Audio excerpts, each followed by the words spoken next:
Hi, this is Jeff from Social Run Club. We're here with the Form Focus series.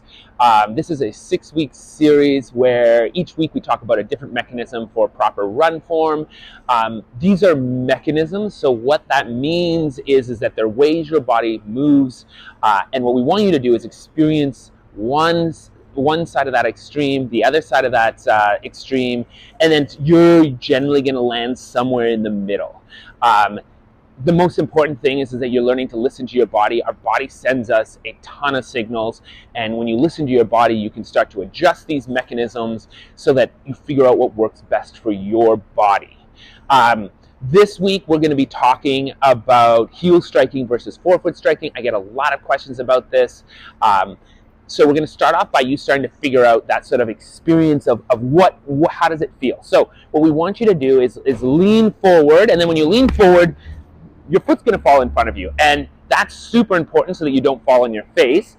But what that means is that all of that forward momentum you have is now stopped, and so if you're running, that stopping is that is actually stopping you from going forward.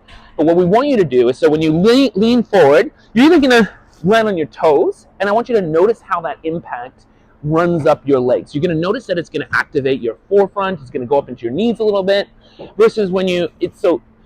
versus if you do heel striking. So if you lean forward, all of that's going to come up the back of your leg, your heel, and sort of tighten up your hamstring.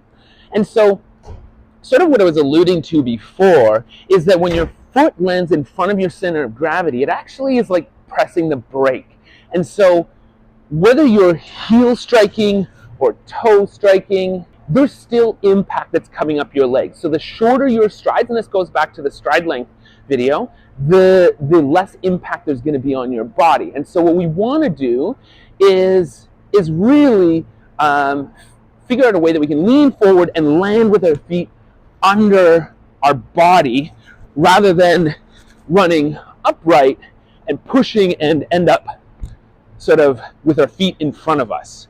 So from here, what we want to do is if you understand that you want to land on your body, we can sort of experience these extremes while we're standing. So take a moment, stand up, and then just jog on the spot on your toes. Notice how it feels. Notice what muscles are being activated. Your calves are going to activate. Your toes are going to scrunch up, and it may not feel comfortable. And so that's that one extreme. And then you want to go to the other extreme of your heel striking and notice what happens. And you can notice that, like, I actually start moving backwards because I'm off balance.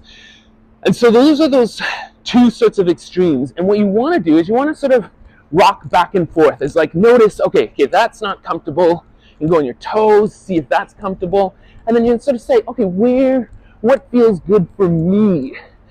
So for me, I prefer to go on the sort of palm of my foot, but some people feel good more on the balls of their feet. Some people feel better on sort of the arch of their foot. So again, this is where you listen to your body, see what happens, and then as you fatigue over time as well, you may notice that you shift into old habits. So again, this is where we practice it consciously so you get better results. But go out, practice it so that you figure out what works for you.